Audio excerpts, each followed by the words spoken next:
Hi, I'm Dan Larson, and when I think about how much of my life has been spent watching cartoons, watching any kind of animation that was made specifically to tell some kind of story, I ask myself, was that a good use of my time? What did I really get out of it beyond entertainment in the moment, which is long gone by, but also sometimes is revisited too, either on Netflix, YouTube, Saturday mornings, heck, any mornings. What did I invest that time for? It definitely influenced my buying habits. It absolutely led me down a certain path of pop culture interests. But is that it? Was it all just about commercials for toys and over time being able to rank the merits of various fantasy swords by aesthetics and power levels with like-minded fans of similar experience? Did I at least learn something, anything practical from it, even if incidentally? Mikey Neumann over at the YouTube channel Filmjoy issued a call to anyone who wants to engage for a few minutes to take a look at, to consider, to ask yourself that question and share your insight into the lessons that animation taught us. Peace for all mankind. Science says that most people don't remember much from before they were 7 years old, but I didn't get this job for being most people. I can vividly remember watching cartoons in Japan in 1981 at the age of 5. I do not remember how we got there. Gundam, Go Lion, Scooby-Doo, Shirt Tales, Guy King, Super Friends, Go Shogun, and many more. It's a mix of Japanese and US fare. We had access to local broadcast television channels as well as the Armed Forces Radio and Television Service, or AFARTS, as my 7-year-old brother and I referred to it. Until today, I thought that was some pretty clever joke writing for that age, but upon further investigation, that nickname is mentioned in the first sentence of the Armed Forces Network Wikipedia page, so I'm guessing that it was common to refer to it that way by adults in the military. More than likely, it was a joke we got from our father, who to us was a comedic genius with an entire repertoire of farts-related comedy. At that age, farts comedy aside, I had already developed a keen sense of what I like to do in my leisure time. Watching cartoons was high on that list, and I made no distinctions between the kinds of cartoons I was watching. I was an unprejudiced appreciator of the art form as a whole, exploring the works of as many different artists as possible. It didn't matter to me if it was in Japanese or English, as long as my eyeballs were being stimulated with the sight of giant robots, space boats, superheroes, talking dogs, or any kind of laser fights.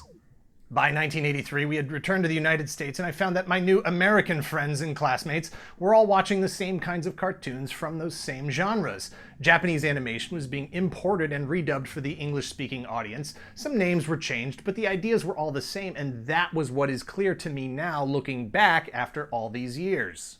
Animation taught me that kids are kids, everywhere, all over the world. We all like the same stuff. The appeal of form-changing robots with laser guns isn't exclusive to a particular culture or geography.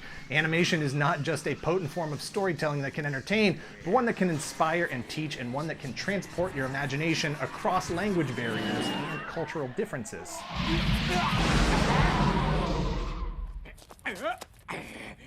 When I wasn't getting enough wish fulfillment and adolescent power fantasies from cartoons, I turned to comic books. Comics were far less complex in their physical form, something that could be much more easily, much more affordably utilized by a single person to tell a story. And as the years went by, that's what I wanted to do. I wanted to move around to the other side of those stories, go from consumer to producer. I had a few ninjas that I'd been developing, a few superheroes that I thought the world maybe would be interested in. A bit derivative, yes, but as they say, everything has been done before and everything will be done again. I wanted to tell my stories my way, and I soon became frustrated with the limitations of comics. Ink on paper didn't have the movement that I wanted. You could suggest action, but you couldn't give it the same sense of immediacy or realization of environment that animation could. As a longtime fan of the California Raisins, Penny on Pee-wee's Playhouse, and other stop-motion standards, I knew that there were animation alternatives out there to drawing hundreds of thousands of individual frames. Technology that perhaps could be within my reach in the late 80s and early 90s, not to mention the more tactile aesthetic that went along with it. I had a plan. Get older, find a job, save money, buy a camera, make my own animation films about giant robots and superheroes, talking dogs, and laser fights. Profit. In 1991, a program called Liquid Television debuted on MTV. Each episode was a 30-minute showcase of animated shorts that ran the spectrum of visual styles, subject matter, and production techniques. Traditional cell animation, claymation, very young, very raw CG animation, its goal was to show a cross-section of the industry, to give exposure to new artists, to new styles, to inspire those new artists to do more with the medium.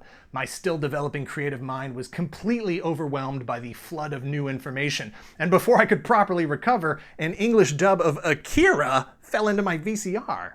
Liquid television demonstrated the limitless forms that animation could take on to tell a story. Akira was the pinnacle of what traditional cell animation could be when utilized by a visionary unbound by the idea that cartoons were somehow just for kids. There was no attempt by Akira to use animation as a means to market anything to anyone other than the complex, mature film itself.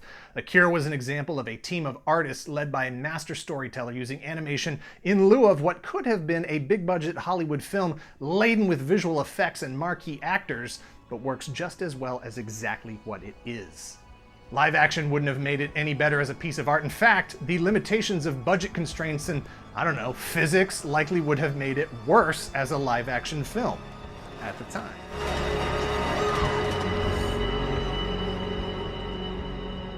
Today, animation is more accessible to all age groups, regardless of which side of the camera you want to be on. If you're looking to watch or you want to try your hand at making something, you don't have to wait for Saturday morning to roll around to watch some tunes. Everything is on demand on every device, everywhere, if you take the time to look for it. Cartoons for kids, cartoons for older kids, cartoons that are totally not for kids at all, and every shade of gray animation between. Not to mention the degree to which technology has blurred the line between what even qualifies as animation anymore. A live-action Akira movie might not have been realistically achievable in 1988, but in 2018 you can make it look like a talking raccoon and a sentient tree believably occupy the same visual space as actual human Chris Pratt. I was kind of... Technology has made creating animation a viable, affordable medium of storytelling and artistic self-expression. It's so easy that if you aren't experimenting with animation, then maybe you didn't really want to in the first place. Maybe it just took you some time to recognize that it was those characters, those designs, the world that the animation was able to transport you to that you fell in love with. Animation is everywhere. We don't even notice. It's intrinsic to the digital world we live in, a result of the constant need to keep eyeballs on screens. Whether it's a loading icon, an avatar, the intro to this very video, animation can be as simple as 2 colors and 2 frames in a deliberate sequence. Animation in its most basic form is purposeful decoration, form in service of function.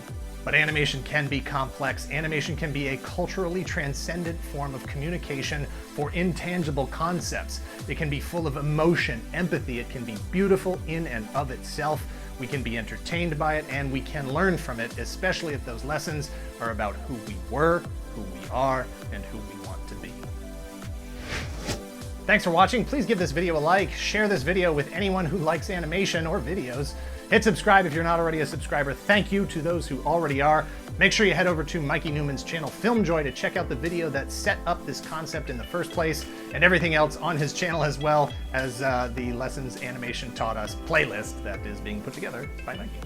Excellent. Check it out. Cut.